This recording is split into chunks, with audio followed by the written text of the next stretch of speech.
એની demand છે.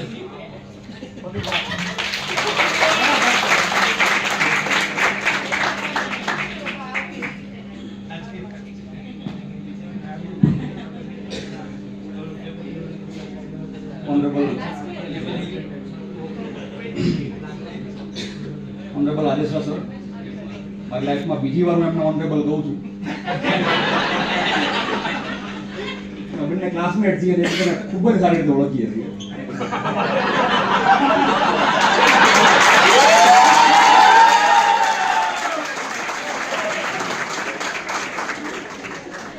Rajali sir, અમારી batch વખતમાં તો સાહેબ એક જ છે, બાકીના બધા ફેકલ્ટીઝ ઘણા ચેન્જ થઈ ગયા છે. કોઈ લાંબુ સેશન નહીં. I am working in PGVCL as a superintendent engineer.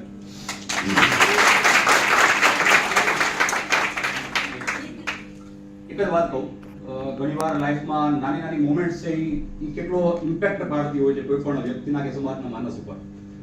અમારું જ્યારે જોઈનિંગ હતું 99, અમે યુપી ઇલેક્ટ્રિકલમાં એડમિશન લીધું. કદાચ અડધા ઉપરની બેચની એવી ઈચ્છા હશે કે આપણે GEBમાં અથવા તો અત્યારની PGVCL ની અંદર નોકરી લઈએ. અચાનકથી લગભગ 5th સેમેસ્ટરમાં કે મેં તમારા ધોળકિયા સર આવ્યા આમની અંદર એડ છે ઇલેક્ટ્રિકલમાં ફેકલ્ટી તરીકે.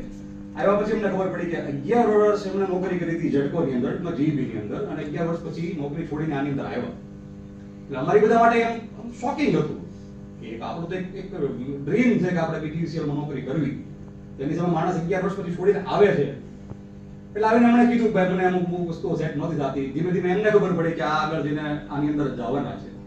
એક વાક્ય એમણે કીધું કે પાસ આઉટ થાઓ, તમે આની અંદર નોકરી મેળવો, મારી શુભેચ્છાઓ છે, પણ લાઈફમાં જો કોઈ દિવસ મને ખબર પડે ને કે તમારી ઇન્ટેગ્રિટી એટલે કે ક્યાંય તમે નોકરી સિવાયના, સેલરી સિવાયના કોઈ વસ્તુમાં તમે જો આવેલા છો તો એ વસ્તુ જરાય યોગ્ય નહીં.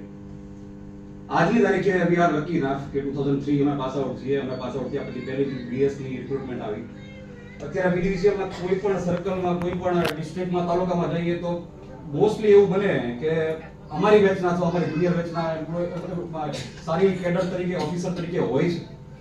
પણ ગેરંટી આપીને કહું, ઇન્ટેગ્રિટીના જે કાંઈ સ્ટાન્ડર્ડ્સ VVPના સ્ટુડન્ટ્સે સેટ કર્યા છે આટલા તો કદાચ હિસ્ટ્રીમાં જ આવી.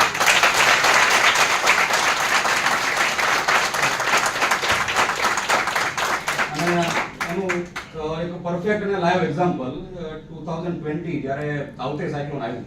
આઈ વોઝ પોસ્ટેડ એટ ઉના, અને કદાચ PGVCLના કામ કરતા ઓફિસર્સમાંથી બહુ રેર એવા માણસો હોય છે કે ત્યાં આગળ સેવા આપવા માટે નહીં આવ્યા હોય. તાઉતે cyclone restoration was one of the best restoration in the history of Gujarat state. તો જે કાંઈ અમારો પ્રોગ્રેસ થયો છે એની માટે અમારો જે પ્રોગ્રેસ છે એની કરતા ખરેખર અમે તો અમારા ટીચર્સનો, અમારા ફેકલ્ટીઝનો ખૂબ આભાર માનીએ છીએ કે તમે કંઈક અમારી અંદર આવા ગુણ શીખ્યા કે જેના કારણે અમે આગળ પહોંચી શક્યા. લાસ્ટમાં કોલેજ ઘણું બધું આપે છે. રાજાણી સરે એવું કીધું કે આ બહુ મોટી વાત નથી, બટ 4 વર્ષની અંદર અમારું જે ઘડતર થયું છે એમાં ખાસ કરીને હું ઇન પર્સન કહું કે મિત્રો મળ્યા છે મને આજની તારીખે. પણ આજે તમે જોયું હશે કદાચ સૌથી વધારે અમારી બેચના જ માણસો આની અંદર હતા, અને આમાં અમે દેખાઈ આવ્યા. અમે કંઈ આમ શાંત ન રહી ગયા.